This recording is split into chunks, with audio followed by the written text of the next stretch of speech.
نکاح سنت تا بلکہ بعد حالاتو کے فرض و واجب دا زمون دا فقہ کتابونا وی چے نکاح سنت تا وعند التوقان واجبن کیو سڑے دا دین یریگی چیرا گناہ کے مبتلا نشم نو اگر دا پارا بیا فرض دی چیرا نکاحو کی نکاح دا تمامو پیغمبرانو سنت تے او پیغمبر علیہ السلام زوانانو تو ہم دغا حکم کئی یا معاشر الشباب او زوانانو من استطاع منکم الباءتا چیو سڑے دواد طاقت لری فلیتزوج غد وادو کی فإنه اغض للبصر واحسن للفرج نظر بے سوچا او پاکیزشی پردو زنانو تا بگورینا او شرمگاہ بے پا حفاظت شی ومن لم یستطیع او یوزوان دا واد طاقت نداری غریب دے فلیسم دے دی بیا روجہ نسی دا روجی دا وجنم پا انسان کی تقوی و طہارت او خوف خدا پیدا کیگی نو دا بدو عملونو نبی اللہ تعالی محفوظ او ساتی زمانگا امام ابو حنیفہ رحمت اللہ علیہ فرمائی کہ دا نفل عبادت نہ دا نکاح ثواب زیاد تے یو طالب دے یو سڑے دے اگر تا دا وعدہ ضرورت نشتا مور و پلار ورطوی بچے وعدہ در تکو غیر عجیب پریدہ چیزا تدریسو کم پریدہ چیزا کتابونو ویما دا سی طالب چیزا اگر وعدہ تا خیال نی زمانگا امام ابو حنیفہ رحمت اللہ علیہ وی دتا دا نکاح کول افضل لی پا مقابلہ دا نفلو کی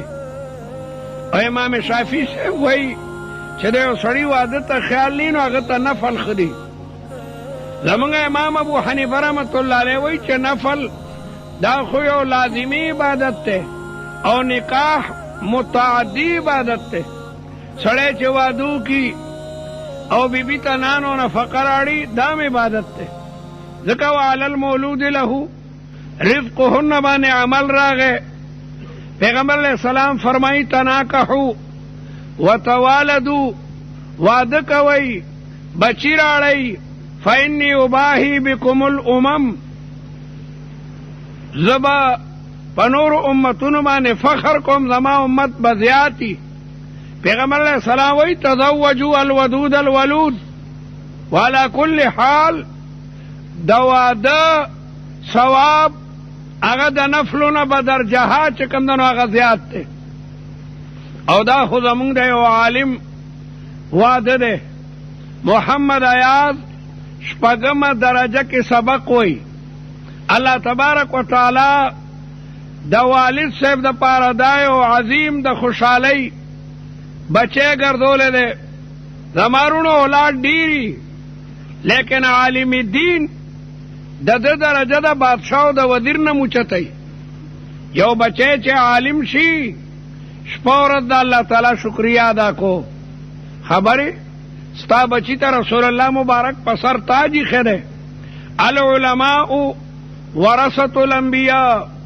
وان الانبیاء لم یورثوا دینارا ولا درہما بل ورثوا العلم فمن اخذه اخذ بحظ وافر دا طالب دیر لوی مقام دا دا شپگمی درجی طالب اغا عالمی عالم یواز دیتا نوئی چی اغا دا تنگی دا جامعین سند اغشتی یا دا حقانیین یا دا امداد العلوم یا دا بلی ادارین نا امام مالک کوئی العلم لیس بکثرت المسائل علم دا ڈیرو مسلونم ندے بل هو نور یضعه اللہ فی قلب من یشاء دایو نور و رنا دا چا اللہ تعالی دا چا پڑکی کی دا سلورمی دا پندمی دا شپگمی درجی طالب چا دا پڑکی خوف خداوی دا اللہ تعالی سر مین و محبتی دا رسول اللہ مبارک پا طریقہ باندے روانی دا معالم دے پیغمبر علیہ السلام دا وراثت تاج دا بادشاہ پا سر ندائی خے علماء ناستی و تاسم سنا سپارا بھئی خوب ہوئی گئی العلماء ټکي خو پیژنئ، علما د عالم جمع ده، او العلماء ورثة الانبیاء، په دې پوهیږئ چې پیغمبران د علما د پیغمبرانو وارثان دي. په دې پوهیږئ چې وان الانبیاء لم یورثوا دینارا ولا درهما، پیغمبر صلی الله علیه وسلم او نور پیغمبرانو میراث کې اشرفی او روپی سره در او سپین در نه دي پریخي، بل ورثوا العلم، علم پریخي ده. فمن اخذه اخذ بحظ وافر، کم خوش قسمت بچی چې علم حاصل کو ډېره لویه برخه حاصله که. رسول الله دا نه وایي السلاطین، سلاطین د سلطان جمع ده، بادشاہ ته وایي. الملوک د ملک جمع ده، بادشاہ ته وایي. الصدور صدران، الرؤساء رئیسان، الاغنیاء مالدارا، الامراء امیران، نوابان، خانان، ملکانان، چودریان دا نه دی یاد کړي. آقا دو جهان صلی الله علیه وسلم دا تاج د علماء په سر باندې خره. نو د یو نوجوان د عالم د خوشحالي یقینا والدینو او خپلوانو ته ډېره لویه خوشحالي ده. زمونږ رور څنګه بهترینه قصیده هغه جوړه کړې وه، جامعه مانعه او د شریعت مطابق، پکې باقاعده اشارات مکل. زما رونو د علم ډېر لوی مقام دی. پخوا به خلکو طالب ته لور ورکوله، طالب ته. سعید ابن المسیب من کبار التابعین دی. په ټولو تابعینو کې ټول په دې متفق دي چې لوی تابعی سعید ابن المسیب دی. ورپسې بیا سعید ابن جبیر دی. تابعی هغې ته وایي چې هغه صحابه لیدلي وي، صحابي هغې ته وایي چې رسول الله مبارک لیدلی. نو په تابعینو کې لوی تابعی سعید ابن المسیب دی. زموږ امام ابو حنیفه هم تابعی دی. د تابعی ډېره لویه درجه صحابي پسې رستنی درجه د تابعی ده. سعید ابن المسیب ډېر لوی عالم دی او د رسول الله مبارک په جماعت کې به درس و. دلته کې خو زمونږ محترم شیخ الحدیث مولانا ادریس صاحب یا په نورو مدرسو کې د حدیث استادان چې حدیث بیانوي نو هغوی سند بیان کی. او بیا عن ابي هريره قال قال رسول الله صلى الله عليه وسلم كلمتان حبيبتان الى الرحمن خفيفتان على اللسان ثقيلتان في الميزان سبحان الله وبحمده سبحان الله العظيم. لیکن د تابعینو او د صحابو د حدیثو طریقه بیاله وه. ابن عباس رضی الله تعالی عنہ د رسول الله د تر زوی دی او د رسول الله مبارک په جماعت کې اعتکاف کړی دی. د رسول الله د روزي مبارک سره نږدو، د رسول الله د قبر مبارک سره چې کوم ازمکه ده هغې ته روضة من ریاض الجنه وایي، هغه د جنت ټوټه ده. ابن عباس په هغې کې لګیا دی، اعتکاف کوي او یو سړی ورته راځي، ورسره خوا کې کینی، ویره جي په ما باندې د پلانکي قرضه ده، انکار یې نه کوم ورکوم به، خو جي غریب یم نن سبا را سره نشته، که تاسو هغه ته مهرباني کوم وي چې ما دې نه تنګوي، زه منکر نه یم، انشاءالله یو پیسه به ادا کوم، لیکن لاس مې تنګ دی را سره نشته، که تاسو ورته ووایي. ابن عباس پاسېدو، دې سړي وي یاره جومات کې به ګرځي، لاړو د پیدار دی ته پړې مبارکې بهر کې خو د جومات نه دا قدمې چې داسې بهر کولو نو هغې سړي ورته ووایي انسیت یا ابن عباس، تا نه ولې اعتکاف هیر شو؟ ته خو په اعتکاف کې او اعتکاف کوونکې به د جومات نه د ضرورت دپاره وځي، که اودس ماته یا اودس کوي. وینا ما نسیتو، ما نه هیر نه دي، لیکن سمعت صاحب هذه الروضه، د رسول الله قبر مبارک ته اشاره وکړه چې د دې روضه مبارکه د صاحبنا یعنی د رسول الله مبارک نه مې اوریدلې دي چې یو سړی د یو ورور مسلمان د حاجت روایي د پاره لاړو نو د لسو اعتکاف ثواب وشو. کستن اعتکاف ماتوم چې ستا حاجت روایي وشي. یک دل بدستاور کے حج اکبر است از ہزارہ کعبہ یک دل بد. یو مسلمان خیگڑا یو مسلمان سره همدردی دا د حجونو د عمرونو زیات ثواب لري. نو ابن عباس دا سونوي چې قال رسول الله صلی الله علیه وسلم، دا سونوي چې سمعت صاحب هذه الروضه. سعید ابن المسیبم دغه روضه من ریاض الجنه کې د حدیث او درسو د رسول الله مبارک ته قبر مبارک سره دا جوخ تزمکه کم ته چې د جنت باغیچه وي په دغه ځای کې به د رسول الله د حدیث او درس ورکولو. لیکن کله بادشاہ نه به د شریعت خلاف څه خبره وشوه، سعید ابن المسیب یکدم په بادشاہ اعتراض وکړ، لقد اخطأت، دا دې غلطه خبره وکړه، د شریعت نه خلاف ده. یا که یو گورنر به د شریعت نه خرابه خلاف خبره وکړه، بادشاہ حیرانه دی چې قدم په قدم لګیا دی. دا سعید ابن المسیب په ما باندې تنقید کوي. نو چا وزیران ورته جی بلا دولت ورته ولیږه، دا دولت ډیر ظالم شی دی. 10,000 اشرفی ورته راولېږلې د وزیر په لاس چې جی ستاسو بلا مېلمانه دي او بلا کسانی ستاسو شاگردان د غریبانانو سره امداد کوي. بادشاہ دا تحفه را لېږلې 10,000 اشرفی. 10,000 اشرفی څومره لکه روپۍ جوړېږي. واپس یې کې چې زه د بادشاهانو تحفه نه قبلوم. دا ولې عبدالملک ابن مروان مزدوري کړې ده، د خپلې خولې او د وینې هغه مال ما ته راکوي که د بیت المال مال ما ته راکوي، دا خو د ټول بیت المال دی. واپس یې کړه. عبدالملک حیرانه شو، وزیران هم حیرانه چې موږ ویره دی به زموږ دا تحفه قبوله کړي.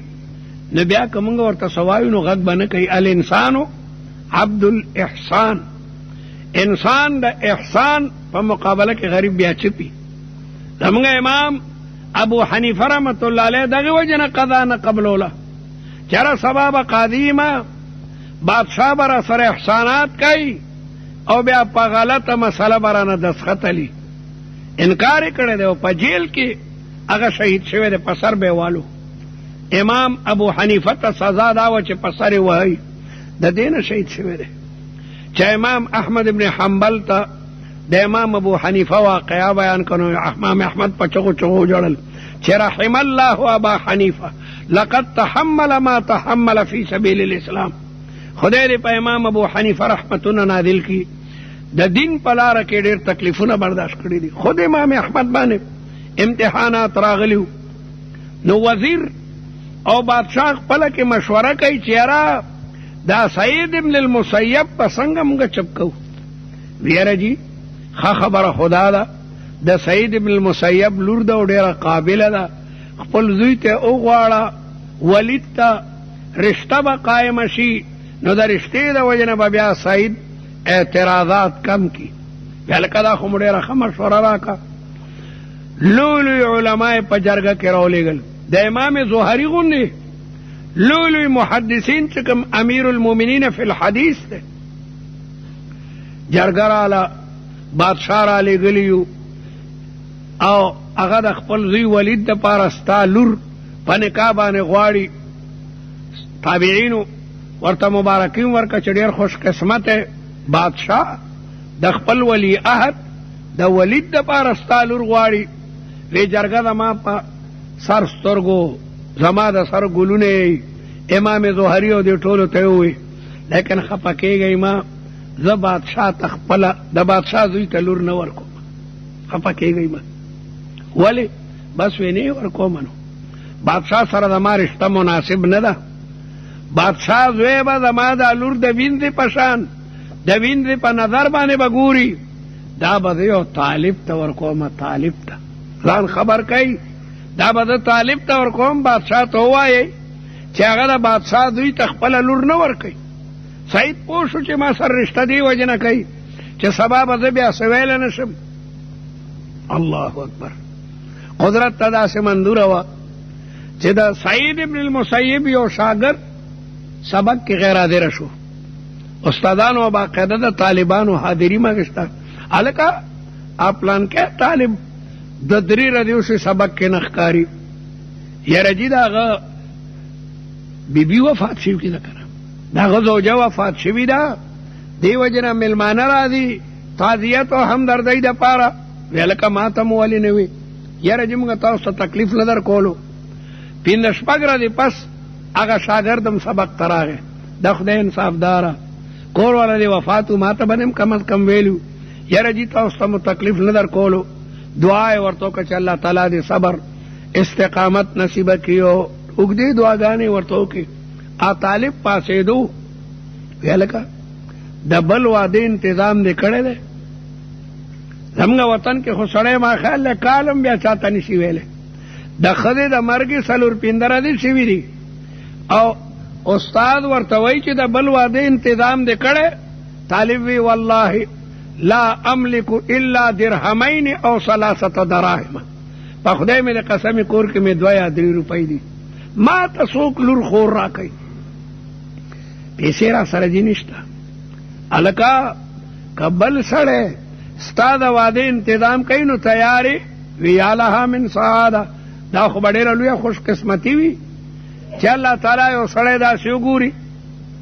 نو سعید ابن المسیب د رسول الله د مبارک جماعت نه 2 تنو ته آواز کوي هلکه لږ راشئ کښېنئ دلته ښه تاسو ګواهان شئ ما خپله لور دې طالب ته په نکاح باندې ورکړه. تاسو ګواهان شئ. طالب علم نه غم بالکل هیر چې الله اکبر بادشاه جرګه را لیږلې وه او د امام زهري غونې خلک په هغې کې موجود او سعید خپله لور د بادشاه دوی ته نه ده ورکړې او ما غونې یو غریب طالب ته او کور ته لاړو. کور کې په دې فکر کې دی چېره د واده انتظام به څه کوم، څه جامې ځان ته جوړول پکار دي، څه ناوي ته جوړول پکار دي، دا کور لږ سوتره کول پکار دي. په دې فکر کې چې دا پیسې به زه د کم نه پیدا کومه. آخر هغه ما سره احسان کړی دی لیکن څه خو به کول غواړي که نه. ماښام ته وایي لغونې وخت پاتې و، دروازه وډبېده. طالب د دننه آواز کوي دننه چې من بالباب. دا دروازه څوک ډبوي؟ د عربو دا طریقه ده. موږ وایو که نه هلکه څوک مېلمه دی، نو هغه زمانه کې به من بالباب. نو بهر نه آواز ورکوي چې سعید. په دروازه سعید ولاړ دی. طالب علم وایي د ما په ملګرو کې خو سعید اډو یوم نشته، دا لا څوک دی سعید؟ اوهو هلکه چېرته سخر ویني سعید ابن المسیب، چېرته سخر ویني. اوس دغه وخت شیطاني وسوسه هم راله چې یا خدایا معلومیږي بادشاه ته پته لګېدلې ده چې دې سعید خپله لور طالب ته ورکړه، هسې نه پولیس او فوج را لېږلی چې ښه ما دومره لویه جرګه را لېږلې وه او تا زما زوی ته لور ورنه کوي او غریب طالب ته ورکوې، دا درنه په زور بوزم. پښتنو کې خو داسې کېږي چې هلکه موږ ورغلي وو موږ ته نه راکوله او زه چې هر څه پېښېږي. نو دی چې وایي دروازې ته رانږدو شو نو کتاب لیکي یقدم رجلا ویؤخر اخرى. هلکه ور لرې کړم او که نه د کړه کې دا خدشه ده چې چېرته د بادشاه آډر سعید ته نه راغلی او زما سر غریب راغلی او معذرت به کوي. دروازه چې لیکل واقعي سخرې ولاړ دی صاحب. آپ سلام واچول اسخر دورتے وعلیکم السلام ورحمت اللہ وبرکاتہ ویا مرحبا بکم وکیف قدمتم. جی خیر خودے وی طالبہ ته چې لاړې نو زه بیا ډېر خفه وم چې دا طالب کور ته لاړو او د ده خو ښځه شته نه، دی خو به ډېر غمجني. نو هغه مال مېړه کې راله چې یاره خو هغه مال به کور ته تللی وم او لور ته به مې ویلي چې شا به بورخه په سر کا او ما ته واده کې طالب ته. د هغه وخت نه تر دې وخته پورې ډېر سخت را باندې تېر شو. هغه د ناوی می در تراوسی دا کورته دن نکا دا طلباو سرا دا اکابرو تابعینو دمر محبتو حسن بصری تا جرگرالا چیجی دا نوجوان دے او دا دمور و پلار دا خواهش لری چستا دا لور پا نکاح والی حسن بصری تیار شو حسن بصری با دیر در تیاری دو آغا با دا زوم دیر قدر کولو حسن بصری با زوم تا پاسی دو دا ما شرم پٹ کردے دا زوم احسانی چستا لورو کی نو گویا احسان دے پی نو حسن بصری با دا زوم دیر قدر کولو چه دا وجنا اللہ تعالی دا ما دا حیا ساتلی دا نو حسن بصری تیار شنو یو لک ورتوی جی خوش قسمت ہے دا زوم دی بے انتہا مالدار دے وینا یارا الکا بیا خپکے گئی ما خدا چی در آتاوی مالدار تلور نور کو مالدار تلور نور کو خلقا غیزوان تا خود سچو ظالمہ شوی کار دے خراب کو دا دی ولی وی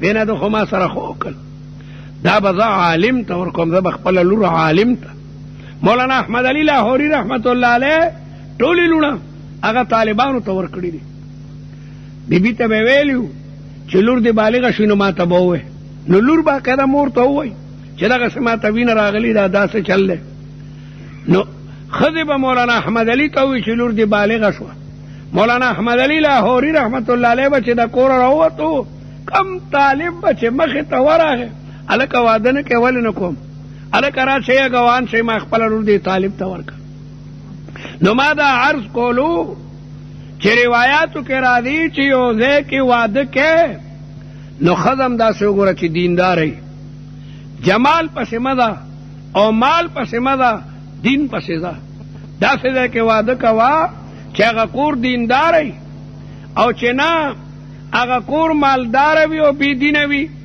جنہی حسین وی او بی دین وی خبردار دا غینا بالکل لری اسے گا پیغمبر علیہ السلام وی فاظفر بذات الدین او کامیاب شا اگا کور کے وعدو کو چی داغی جنکی اگا دینداری وی او نیکی وی او شاعرم وی اے حسن کے مائل یہ نصیحت میری سن لے سیرت پہ نظر چاہیے صورت سے زیادہ اخلاق اگا چی کم دنو دیر لوی دی او بی بی چی نیکوی ناوی چی دینداروی تمام خاندان دا غید وجن آغا نیکان شی یو کور تا چی یو نیک بی بی راشی حیانا کا اغا نور تم باقیدہ دا حیا تلقین کئی اسلامی قوانین بیانی تمام ماحول دا غید وجن چکم دنو مبارک شی نما دا عرض کولو چی دا دغی نوجوان دا وعده پا دو وجوبان انتہائی